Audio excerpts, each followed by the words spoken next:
أعوذ بالله من الشيطان الرجيم. بسم الله الرحمن الرحيم. ونستعينه ونستغفره ونعوذ بالله من شرور أنفسنا ومن سيئات أعمالنا. من يهده الله فلا مضل له ومن يضلله فلا هادي له. أشهد أن لا إله إلا الله وحده لا شريك له وأشهد أن محمدا عبده ورسوله. Alhamdulillah, segala puji marilah kita panjatkan kehadirat Allah Subhanahu wa taala yang telah memberikan kepada kita segala kenikmatan, mulai dari nikmat kesehatan badan kita, nikmat keluangan waktu kita, dan yang paling utama adalah nikmat keimanan dan keislaman di dalam hati kita. Sehingga pada subuh pagi ini kita masih diberi kesempatan untuk melaksanakan sholat berjamaah di masjid ini. Salawat dan salam selalu kita aturkan kepada junjungan kita, uswah hasanah kita Nabi Muhammad sallallahu alaihi wasallam, kepada seluruh keluarganya, para sahabatnya, para tabi'in, para tabi'in, dan semoga kita semua selalu menjadi bagian dari pengikut beliau sampai hari kiamat kelak. Amin. Jamaah rahimani wa rahimakumullah. Sebelum saya menyampaikan tausiah, sharing sedikit sharing pada pagi hari ini. Sebelumnya perkenalkan saya untuk memperkenalkan diri terlebih dahulu. Mungkin masih banyak yang belum kenal, karena memang ini baru pertama kali ngisi temriki. Nek jamaah sering mampir, tapi nek di depan mimbar seperti ini baru pertama kali. Nah, nami kula Adi Sabwa Isti Gesari Arkanuddin. Dawa nggih jeneng napa sepur ngoten dawa sanget. Saking sekretaris pemuda Patean, PCPM Patean. Nek griyonipun teng Pagersari sebelah Masjid Ar-Rahmah. Nek panggilane Asip mawon. Niku singkatan saking nama panjangi. Di namanya disingkat dari Asip. Apalagi nama panjangan angel 5 kata. So, manggil satu orang dengan 5 nama sekaligus. Niki kemarin alhamdulillah diundang oleh Takmir Miki untuk mengisi ceramah subuh niki di tanggal 23 Ramadan ini. Dan alhamdulillah di pagi hari ini Allah masih memperkenankan kita untuk sampai di hari ke-23 di bulan yang mulia ini. Allah masih memanjangkan umur kita sehingga kita masih bisa beribadah di bulan Ramadan ini. Karena banyak di antara saudara kita yang sebelum Ramadan selesai itu sudah dipanggil. Kemarin pas saya tadi pagi, saya jalan dari Pagersari ke sini, itu sudah paling nggak itu ada 3 atau 4 bendera Melayu sepanjang perjalanan. Di sebelah rumah saya, Pagersari juga itu baru kemarin ada yang meninggal. Tetangga sebelah rumah. Jadi tidak semua orang itu diberi kesempatan untuk menjalankan bulan Ramadan sampai akhir. Dan semoga kita yang di sini Allah masih memanjangkan umur kita sehingga di bulan Ramadan ini kita masih diberi kesempatan untuk menjalankannya, untuk meneruskannya sampai Idul Fitri nanti. Dan di 7 hari yang terakhir ini, itu kalau ibarat sepak bola itu sekarang sedang injury time ya Pak. Waktu-waktu terakhir. Nah, kenapa disebut injury time? Karena memang ini waktunya untuk waspada. Karena biasanya itu orang kalau sudah mulai akhir itu semangatnya sudah kendor. pikirannya itu sudah di lebarannya. Ada yang udah mikirin nyiapin baju, nyiapin isi toples. Sudah bukan tahiyatul masjid tapi tahiyatul pasar, tahiyatul mall.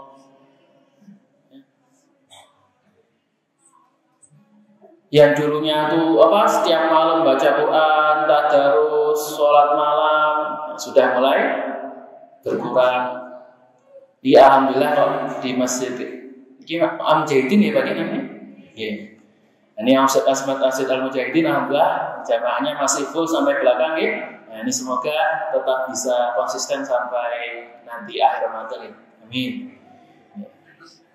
Maka di 10 hari yang terakhir ini itu adalah salah satu hari yang paling Rasulullah utamakan. Dalam sebuah hadis Aisyah berkata, Aisyah radhiyallahu anha mengatakan bahwa di 10 hari terakhir itu Rasulullah itu mengencangkan ikat sarungnya, artinya dia itu menjaga diri dari tidak mengganggu istrinya. Beliau menghidupkan malam-malamnya dan membangunkan keluarganya. Jadi di setiap malam itu apa yang isinya? Fokusnya adalah ibadah. Mengisinya dengan berbagai macam ibadah, dengan baca Al-Quran, dengan sholat, dengan zikir. Dan tidak hanya beliau sendiri yang beribadah, keluarganya semuanya juga diajak. Dan kenapa kok 10 malam ini 10 hari yang paling penting? Karena di salah satu malam terakhir nanti ada suatu malam yang malamnya itu lebih mulia daripada 1000 bulan. Malam apa lagi Pak? Lailatul Qadar. Lailatul Qadri khairum min alfi syahr. Bahwa malam Lailatul Qadar itu lebih baik, lebih mulia dibandingkan 1000 bulan. 30.000 hari, 83 tahun. Beribadah di satu malam itu nilainya lebih mulia dibandingkan beribadah sepanjang 83 tahun. Tidak banyak Pak orang yang dikasih umur sampai 80-an tahun ya. Umat Islam itu rata-rata umurnya 60 sampai 70. Ada yang sedikit, ada yang lebih sedikit, ada yang lebih banyak, tapi rata-ratanya segitu. Tapi ini dengan kita beribadah satu malam, ya, satu malam saja, itu nilainya lebih mulia, pahalanya lebih banyak dibandingkan 30.000 hari, 1000 bulan. Jadi kalau kita bersedekah 100.000 di malam Lailatul Qadar, itu nilainya dikali 30.000 seperti sedekah 3 miliar. 100.000 seperti sedekah 3 miliar. Itu masih dikali 700. Karena kan kalau sedekah itu setiap kebaikan dibalas 700 kali kebaikan. Jadi 3 miliar kali 700 2,1 triliun. Bagaimana? 100.000 dapat untungnya 2,1 triliun. Inilah kenapa Allah katakan kalau kita itu berdagang sama Allah itu adalah tijaratan lah tabur, perdagangan yang gak akan rugi.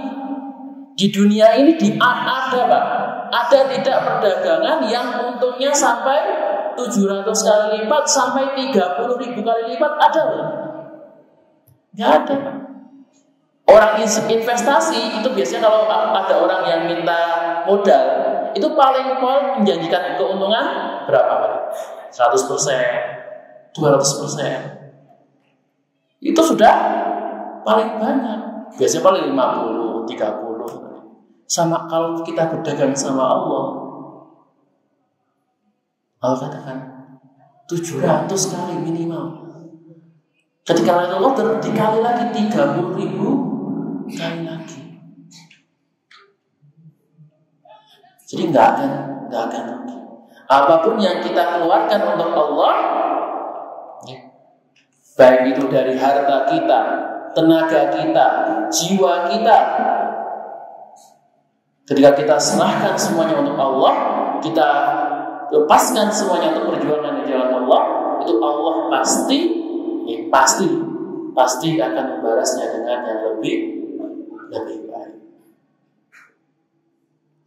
Maka bagaimana cara kita mencari malam Lailatul Qadar? Karena dalam hadis itu Rasulullah hanya menyebutkan satu waktu yang pasti di mana malam Lailatul Qadar itu terjadi. Yang pasti waktunya, yang jelas waktunya adalah di 10 malam terakhir. Beliau bersabda, carilah Lailatul Qadar itu di 10 malam terakhir bulan Ramadan. Nah, malamnya malam berapa? Ada yang bilang 23, ada yang bilang 27, ada yang bilang 21, ada yang bilang selalu berganti-ganti. Nah, tapi Pak, ini ada yang perlu kita ingat. Kadang-kadang orang itu demi mencari Lailatul Qadar lebih terfokus kepada mencari tanda-tandanya dibandingkan ibadahnya. Nah, ini yang masalah bahaya. Jadi fokus mencari mana yang Lailatul Qadar supaya beribadah cuma di malam Lailatul Qadar. Ya memang Lailatul Qadar itu ada tandanya, Pak. Seperti saya yang menyebutkan kalau di malam Lailatul Qadar itu di pagi harinya sinar matahari itu cerah, tidak menyengat. Tapi kan kalau sudah pagi berarti malamnya sudah lewat. Nah, bagaimana supaya kita tidak terlewat dengan Lailatul Qadar? Karena kalau terlewat, Rasulullah katakan, barang siapa yang kehilangan Lailatul Qadar, yang tidak mendapatkan Lailatul Qadar, itu seperti tidak mendapatkan kebaikan Ramadan. Karena Lailatul Qadar itu adalah kebaikan paling utamanya, kebaikan yang paling besar. Kok sampai terlewatkan? Itu kayak kehilangan hadiah utama. Maka cara yang pasti, ya, insya Allah kalau ini kita lakukan, pasti akan mendapatkan Lailatul Qadar. Bagaimana caranya? Ya mudah, dengan menghidupkan seluruh malam. Kan kita tahu bahwa Lailatul Qadar itu pasti di 10 malam terakhir. Berarti kalau kita menghidupkan seluruh malam, kita mengisi seluruh malam dengan ibadah, dengan sholat, dengan membaca Al-Quran, dengan iktikaf di masjid, maka insya Allah pada bulan Ramadan itu akan mendapatkan Lailatul Qadar. Kalau setiap malam kita di masjid membaca Quran, berarti pasti ketika Lailatul Qadar itu terjadi kita sedang membaca Al-Quran, tidak akan terlewat. Inilah kenapa ketika 10 hari terakhir ini, ya, fokusnya itu jangan terlalu mencari mana yang Lailatul Qadar. Khawatirnya kalau kita terlalu terfokus dengan tanda-tandanya tadi, malah terlalaikan dengan mengisi malamnya tersebut, terlalai dari ibadah-ibadahnya. Jamaah imani wa rahimakumullah. Di 10 hari terakhir ini, ya, monggo marilah kita isi dengan ibadah-ibadah yang mungkin di 20 hari kemarin yang merasa ibadahnya masih kurang, ngajinya kok masih kurang, yang sedekahnya masih seret, yang sholatnya sering bolong-bolong, tarawihnya sering terlambat, yang ngajinya belum khatam. Soalnya di Ramadan itu kalau saya bilang minimal khatam 1 kali, itu 1 kali itu minimal. Nah, yang belum khatam monggo, ini masih ada 7 hari bisa dikebut, ya, bisa diselesaikan terlebih dahulu. Dan tentang ibadah, ya, Ketika kita bicara masalah ibadah yang dilakukan di bulan Ramadan, itu bukan hanya ibadah kepada Allah. Bukan hanya hablum minallah saja, tapi hablum minannas itu juga harus kita perhatikan. Kenapa kok hablum minannas ini penting? Dalam sebuah hadis yang diriwayatkan dari Abu Hurairah radhiyallahu anhu, maka pada suatu hari Rasulullah SAW bertanya kepada para sahabat, wahai para sahabat, apakah kalian tahu siapa orang yang muflis itu? Muflis itu apa? Bangkrut. Orang yang bangkrut itu orang yang seperti apa? Maka para sahabat menjawab, oh ya Rasulullah, kalau orang bangkrut itu yang kita tahu orang yang nggak punya duit, orang yang nggak punya dinar, tidak punya dirham, tidak punya harta benda. Nah, maka tapi Rasulullah SAW menjawab, bukan, orang muflis itu bukan seperti itu. Siapa itu orang bangkrut? Orang yang bangkrut adalah orang yang ketika di hari kiamat dia itu membawa pahala puasa, pahala sholat, pahala zakat, namun karena di dunia dia telah mencaci, menuduh orang lain, memakan harta, menumpahkan darah, dan mendolimi orang lain, maka orang-orang itu akan diberi pahala dari kebaikannya. Dan jika telah habis kebaikannya, maka dosa-dosa orang yang didolimi tersebut akan ditimpakan kepadanya, kemudian dia akan dilemparkan ke dalam neraka.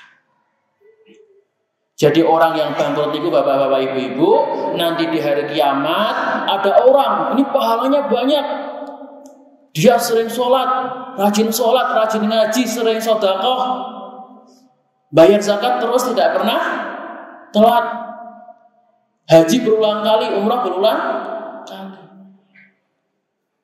Namun ketika diadili di hadapan Allah, ada orang yang menuntut, ya Allah, ini orang ini dulu pernah mendolimi saya, pernah menjelek-jelekkan saya,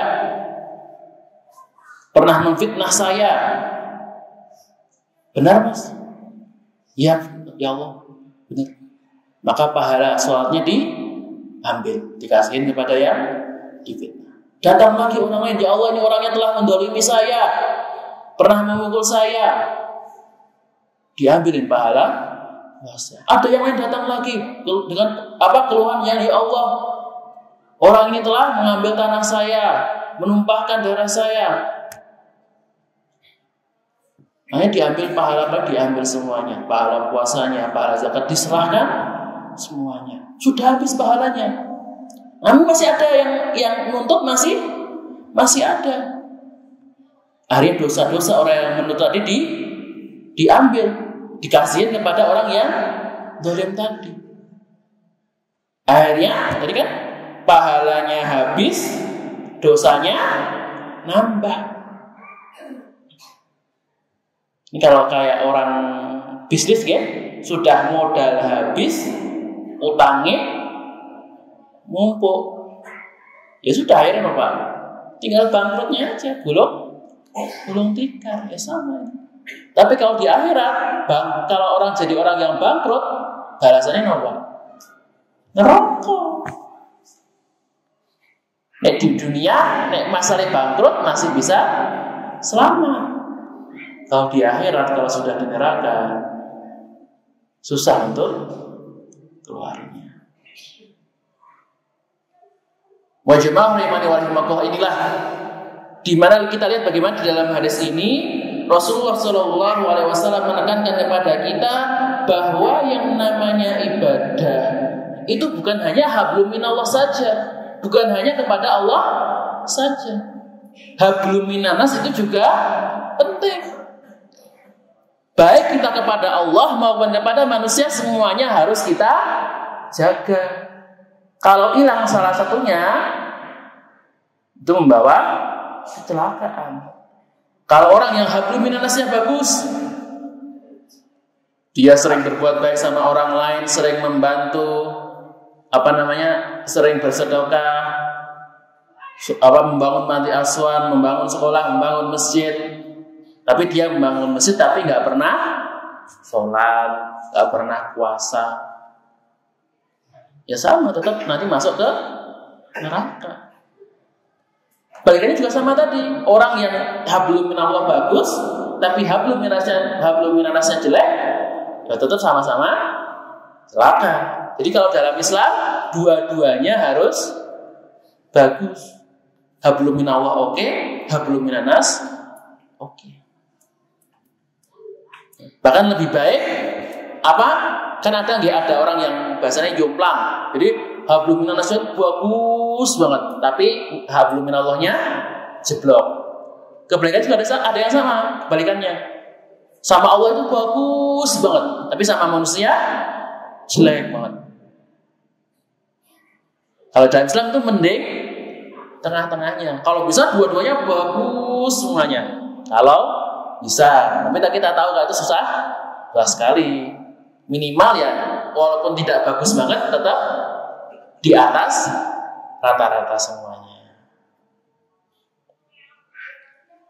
Ini juga ditekankan oleh Rasulullah bahwa sebaik-baik manusia khairun nas anfa'uhum linnas. Sebaik-baik manusia itu adalah orang yang bermanfaat bagi yang lain. Orang yang ketika dia itu ada, dia itu hadir, akan membawa ketenangan, membawa kebahagiaan. Kalau orang itu lihat mukanya itu senang gitu loh. Wah, lihat Mas Asif itu kok bikin bahagia. Walaupun mukanya jelek tapi cerah. Senyumnya itu manis loh. Walaupun muka kulitnya hitam tapi ya enak dilihat. Walaupun mungkin fisiknya nggak bagus-bagus amat tapi ramah. Itu orang yang paling baik. Jangan jadi orang yang ketika dia ada malah bikin jengkel. Jadi bahkan sebelum dia ngomong dia belum berbuat apa-apa, baru datang orang sudah minggir. Kan itu gimana? Saking terkenal dengan galaknya, terkenal dengan akhlaknya yang buruk, suka mengejek, suka menghina, suka menggibah orang lain, saking terkenalnya seperti itu. Jangankan ngobrol, mau deket-deket saja tidak mau.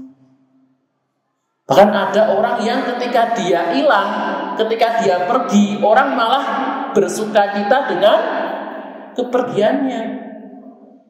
Nah, kalau seperti ini adalah tadi sejelek-jeleknya orang. Ini orang yang kalau Rasulullah katakan nanti di akhirat akan jadi orang yang muflis, orang yang bangkrut. Inilah kenapa Bapak Ibu rahimani wa rahimakumullah. Jadi ketika di bulan Ramadan ini, itu yang kita jaga, yang kita rawat bukan hanya ibadah kita dengan Allah, bukan hanya sholat dan Quran kita, tapi bagaimana perilaku kita kepada orang lain, bagaimana akhlak kita kepada orang lain, terutama lisan kita, apa yang kita ucapkan, apa yang keluar dari kata-kata kita, itu harus kita jaga. Ketika Rasulullah ditanya, wahai Rasulullah, apa yang paling banyak memasukkan orang ke dalam neraka? Kata Rasulullah apa? 2 hal, al-famu wal farju. Yang paling banyak memasukkan orang ke neraka itu, yang pertama adalah mulut, yang kedua adalah kemaluan. Jadi dari lisan, dari kata-kata yang ia keluarkan itu banyak sekali yang memasukkan orang ke dalam neraka. Karena dia mudah sekali mengejek orang lain, mudah sekali menghina orang lain. Walaupun hinaan itu hanya untuk bercanda, Pak. Kan ada orang yang bahasanya sekarang orang zaman sekarang yang stand up komedian itu roasting, terus lagi. Orang yang seneng nonton komedi ngertos nih. Jadi dia itu menghina orang lain, menjelek-jelekan orang lain untuk dapat ketawa. Seperti ini tetap tidak boleh. Walaupun yang diejek itu senang, walaupun yang diejek itu bahagia, itu tetap tidak boleh dilakukan. Karena itu merendahkan martabatnya, merendahkan harga diri orang yang diejek. Jadi jamaah rahimani wa rahimakumullah. Lisan itu harus kita jaga. Dan termasuk dengan lisan itu adalah tulisan apa yang kita upload di media sosial. Soalnya kadang-kadang ada Pak, orang itu kalau di muka umum kalau ngobrol langsung itu pendiam, malu-malu, ngomongnya kecil-kecil, nggak berani bicara di depan umum. Tapi begitu sudah pegang HP, dahsyat sekali. Komen-komennya itu pedesnya luar biasa. Nasi goreng itu karetnya 2, sing pedes. Jadi ini saking apa? Kalau sudah komen itu malunya pakai kata-kata yang kebun binatang itu udah keluar semua gitu ya, maki-makian itu keluar semua. Karena orang itu merasa kalau di tulisan dia lebih merasa bebas, karena nggak akan takut dibalas. Karena kan kalau misalnya orang memaki orang lain langsung face to face, kan ada risiko kena pukul, gitu. Oh kamu seperti ini, langsung. Tapi kalau lewat online nggak ada seperti itu, aman. Paling komen dibalas. Tapi tetap kata Allah, walaupun apa yang ditulisan itu, apa yang kita tulis itu juga akan nanti dimintai pertanggungjawaban. Setiap kata-kata yang kita tulis di media sosial, komen-komen yang kita berikan, sharing, posting-posting yang kita upload, itu semuanya termasuk perkataan kita. Semuanya nanti akan ditanyakan oleh Allah. Itu perkataannya menyakitkan atau tidak? Video yang kamu posting itu mengejek orang lain tidak? Merendahkan orang lain tidak? Melanggar syariat atau tidak? Makanya hati-hati di dalam memposting. Terutama nih adik-adik ya, biasanya kan sering posting nih, mas-mas, mbak-mbak. Nah, ketika mau posting, jangan sembarangan posting, ya, dicek dulu. Apalagi lagi misuh-misuh, direkam, diupload, banyak Pak sekarang Pak. Jadi video itu isinya misuh-misuh semua. Ada video viral, komentarnya pakai misuh-misuh. Gila pakai Mas? Yang saya senyum-senyum merasa pernah nih. Nah seperti itu tadi termasuk tidak menjaga lisan.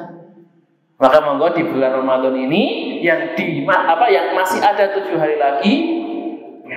Jadi sekolah Ramadan yang masih 7 hari lagi ini kita manfaatkan sebaik-baiknya untuk mengkoreksi diri kita, untuk memuhasabah diri kita. Kita masih kurang apa sih? Apa sih yang masih bisa kita perbaiki? Sehingga nanti ketika kita keluar dari bulan Ramadan itu bisa menjadi pribadi yang bertakwa. Kutiba alaikumussyam kama kutiba alal ladzina min qablikum la'allakum tattaqun. Bahwa diwajibkan kepada kita untuk berpuasa, tujuan utama agar apa? Agar kita menjadi orang yang bertakwa. Ketika kita masuk di bulan Idul Fitri, masuk ke hari Idul Fitri, masuk ke tanggal 1 Syawal, itu sudah kita keluar dengan maghfirah, dengan pahala dari Allah, dan bisa lulus dengan derajat takwa. Jangan sampai ketika kita keluar Ramadan itu malah kembali lagi ke sebelumnya. Tidak ada perubahan, tidak ada yang diperbaiki.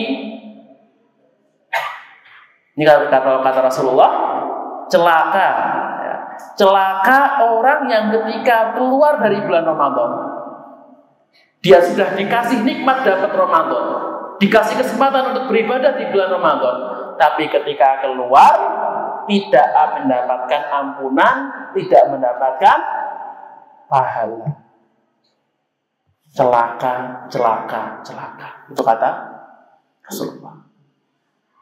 Maka monggo kesempatan yang masih ada 7 hari yang terakhir ini kita manfaatkan sebaik-baiknya, sehingga ketika tadi kita keluar dari bulan Ramadan ini tidak mendapatkan doa kecelakaan dari Rasulullah SAW.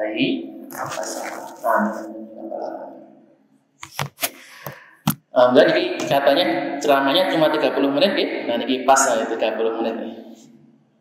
Ya.